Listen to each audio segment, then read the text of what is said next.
Hello, I'm Richard Trudeau. I'm a semi-retired UU minister. At the moment, I'm the chair of the standing committee, which means the governing body of the Unitarian Church in Fall River, Massachusetts. And I'm the chair of the board of directors of the UU Multiracial Unity Action Council. I'm making this video in late November of 2022 because the Article 2 Study Commission has just proposed that we scrap the Seven Principles, and I thought that perhaps before we do that, it might be good not only to think about what they say, but to think about where they came from. There's an email address there on the screen. If you'd like a copy of the script that I'm reading, I'd be happy to send it to you. Just send me an email, and within a day or two, I'll give you the script that I'm reading from.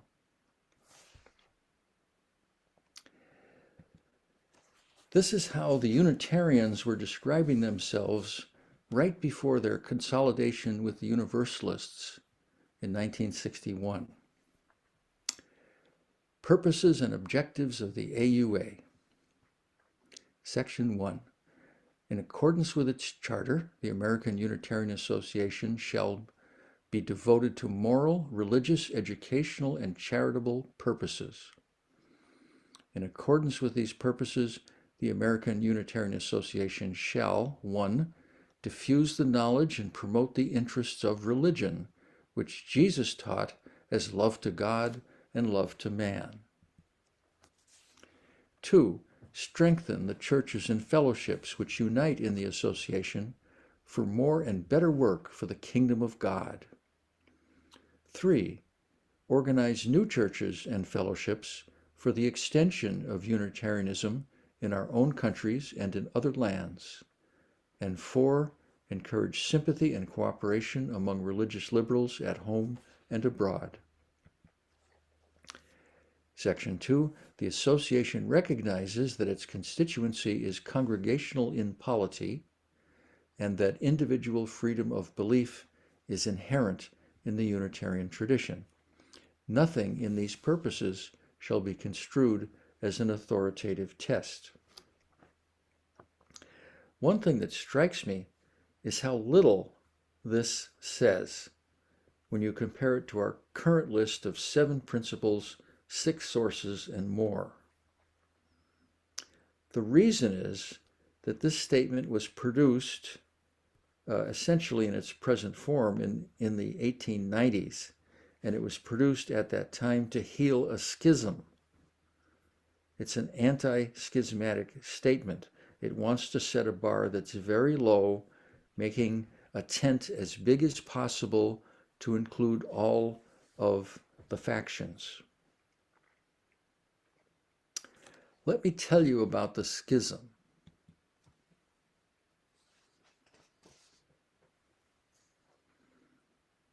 When the original American Unitarian Association was formed in 1825, it was an organization of individuals, not congregations.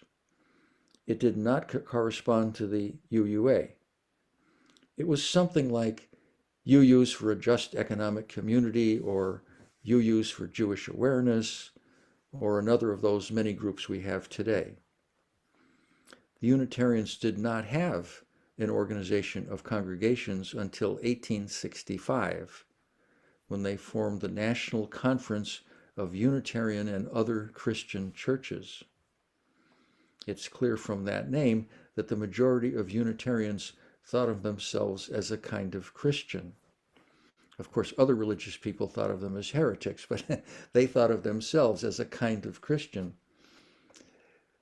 But there were, in the middle of the 19th century, people further to the left, people we would today call humanists, though that term wasn't used then.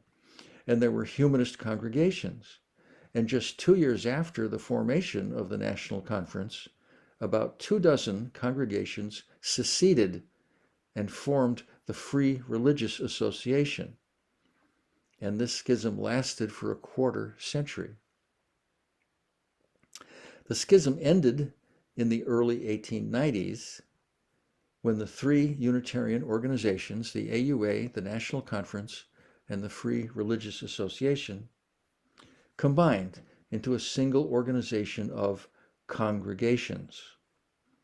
Individual membership was phased out, and the combined organization took the name of the oldest, the American Unitarian Association. So beginning in the 1890s, the AUA became an organization of congregations, and it adopted in substance the statement that I showed you, which was still being used in 1959. The Christian majority among the Unitarians were mollified because of the reference to Jesus and to God in point number 1, and because of the reference to the kingdom of God in point number 2. And the humanists were mollified too. Reading closely, they could see that the term religion in one was really undefined, with Jesus' definition offered as only an example that didn't require them to accept Christian ideas.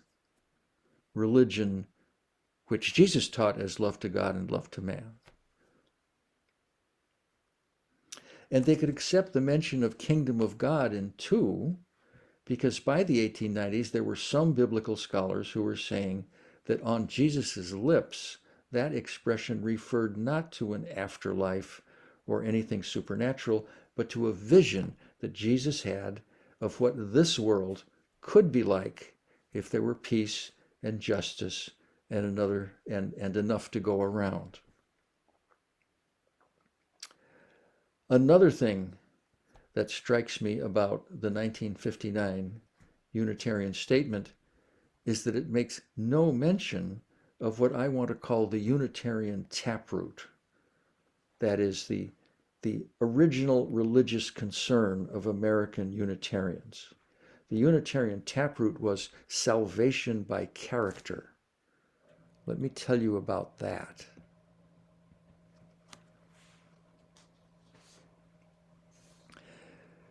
The European Unitarians in general, and the English Unitarians in particular, were not, in my opinion, so much our religious ancestors as they were our religious cousins. For the English Unitarians, the central concern was to deny the doctrine of the Trinity, making the name Unitarian very appropriate. But the religious liberals who, beginning around 1800, emerged from the Puritan heritage churches in New England, they were named by their opponents, and their opponents said, "Oh, you people are just like those Unitarians," referring to the group in England.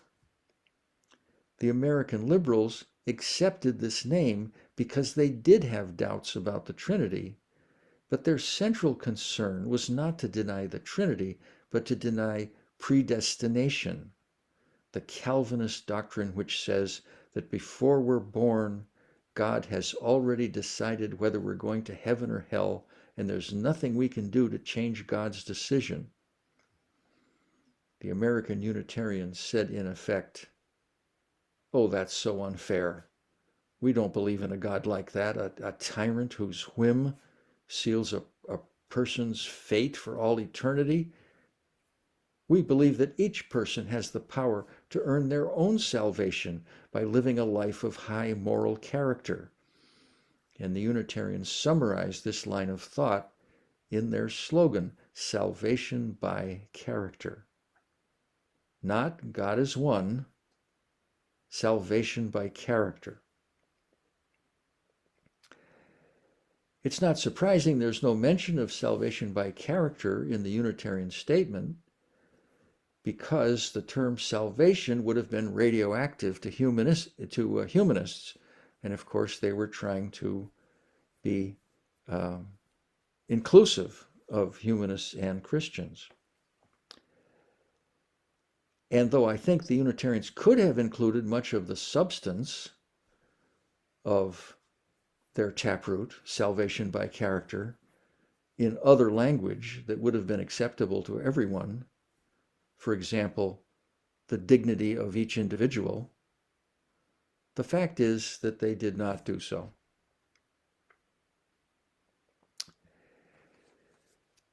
Here is how the Universalists were describing themselves right before their consolidation with the Unitarians in 1961. The numbers are mine. They said, "We avow our faith in God as eternal and all-conquering love, the spiritual leadership of Jesus, the supreme worth of every human personality, the authority of truth, known or to be known, and the power of men of goodwill and sacrificial spirit to overcome all evil and progressively establish the kingdom of God. Neither this nor any other statement shall be imposed as a creedal test." This is another anti-schismatic statement. Universalists were also challenged by humanists, not so much in the 19th century, but early in the 20th, by which time the term humanist had come into use. There was no schism in the early 20th century, but Universalists had experienced one back in the 1830s, and they had no taste for another. Plus, they saw what had happened to the Unitarians more recently.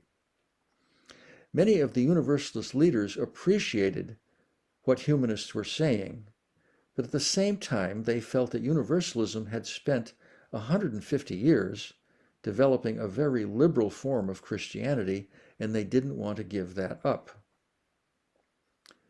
The resulting statement, which you see here, is a synthesis of liberal Christianity and humanism. Points 1, 2, and 5, God as eternal and all-conquering love, the spiritual leadership of Jesus, the power of men of goodwill and sacrificial spirit to overcome all evil and progressively establish the kingdom of God, those 3 points proclaim liberal Christianity. While points 3, 4, and 6, the supreme worth of every human personality, the authority of truth, known or to be known, and neither this nor any other statement shall be imposed as a creedal test, those points are humanistic. The majority of Universalists saw themselves as a kind of Christian and were satisfied by the references to God and Jesus and the kingdom of God. Humanists were satisfied too. Looking at one, they thought, if what is meant by God is love, there's no problem, for love certainly exists. Looking at 2, they agreed that the man Jesus was certainly a spiritual leader and worthy of respect, and looking at 5, they understood the kingdom of God to be Jesus' vision of how this world could become if there were peace and justice and enough to go around. The Universalists were more successful than the Unitarians had been at including a version of their taproot in this statement. Their central concern was, of course, to proclaim universal salvation. That's where they got their name. Universal salvation meant everybody goes to heaven. God somehow finds a way to save everybody, even Hitler. No one goes to hell. They couldn't say no one goes to hell if they wanted to include humanists, but they could say something very close, and this is their point 3, which the supreme worth of every human personality, which says, in effect, no one deserves hell.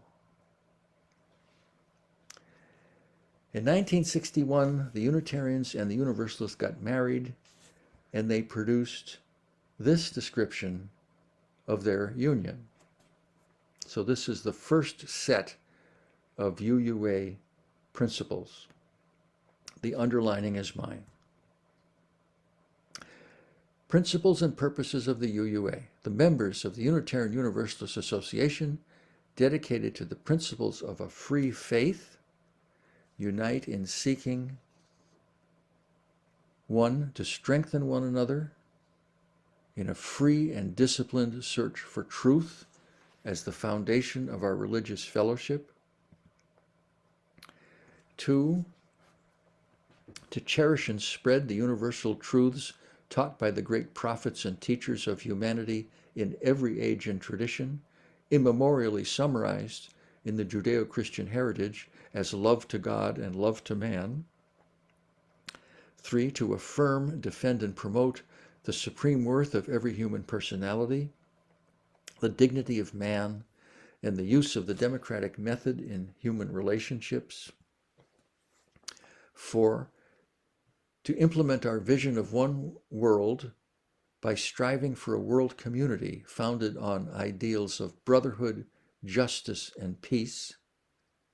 5, to serve the needs of member churches and fellowships, to organize new churches and fellowships, and to extend and strengthen liberal religion. 6, to encourage cooperation with men of goodwill in every land. Our current principles and purposes, or principles, date to 1985, when this was revised, and the revision of this was motivated in part by a desire to remove the gendered language, which I'm sure you've noticed. Another motive was to add a principle that would express concern for the environment, and my understanding is that it was the Reverend Paul LaRue who suggested the wording of our resulting 7th principle. The first part of number 2, before the comma, to cherish and spread the universal truths taught by the great prophets and teachers of humanity in every age and tradition, is an innovation. Both the Unitarians and the Universalists had been investigating world religions since at least the 1820s, but they had never said so in an official statement. At last, this practice was acknowledged here. In the current list of UU principles, number 2 has been removed from the list of principles and expanded into the list of sources. This is where the list of sources came from. It was the Reverend Harry Haler of the UU congregation in Weston, Massachusetts, who suggested doing so. Though he was a Christian himself, he saw that continuing to single out the Judeo-Christian tradition in the list of principles would cause needless controversy. Note the phrase free faith there at the beginning, and note also the phrase liberal religion here at the end of number 5. In 1961, those phrases were well understood to mean what one of my seminary professors meant when he said that Unitarianism and Universalism were, quote, religious manifestations of the Enlightenment. Religious manifestations of the Enlightenment, end quote. UUism is the result of applying Enlightenment values like reason, evidence, free expression, the right of conscience, and democracy to religion.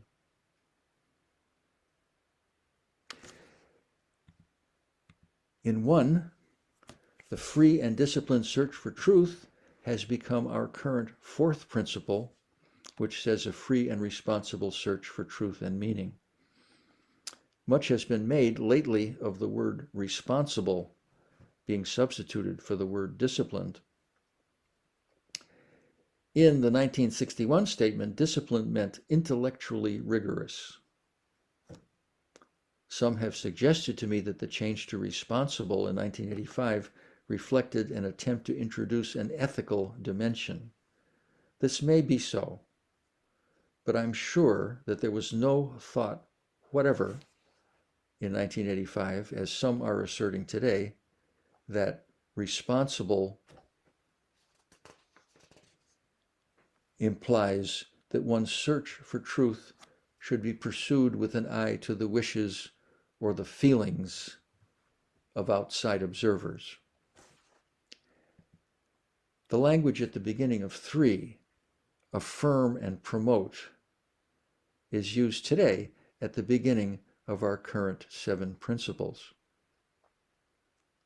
I've underlined the 3 parts of number 3 that come afterward.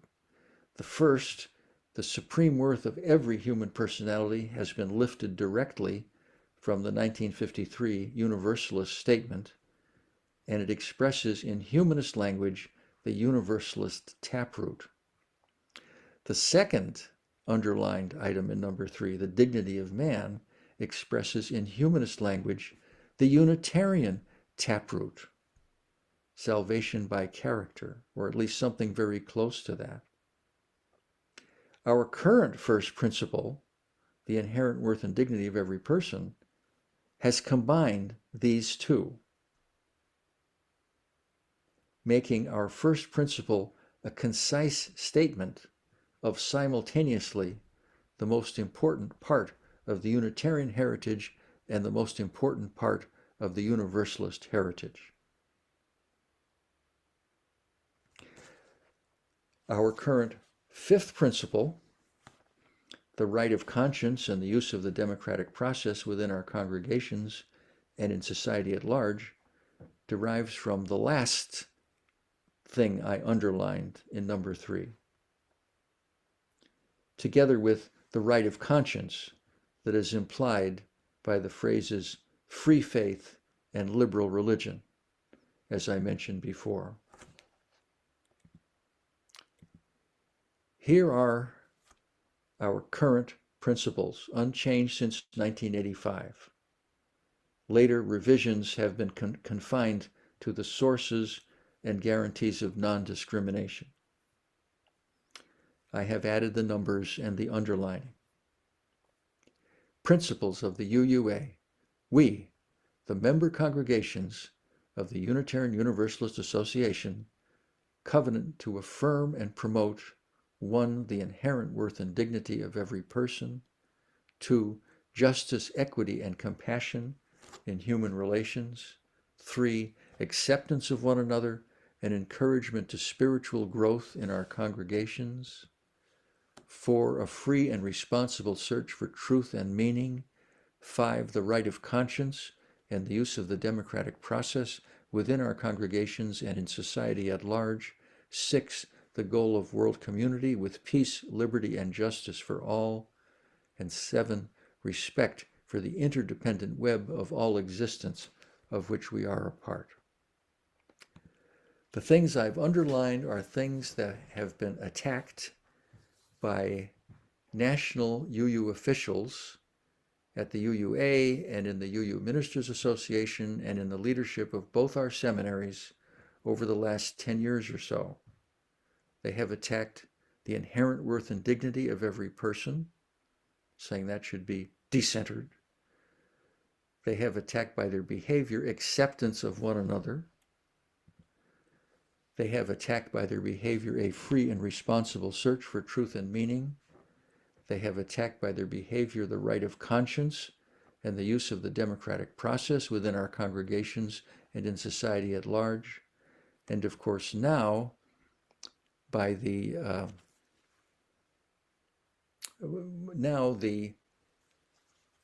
Article 2 Study Commission is attacking the whole list of 7, recommending that they be removed altogether. Thank you for listening.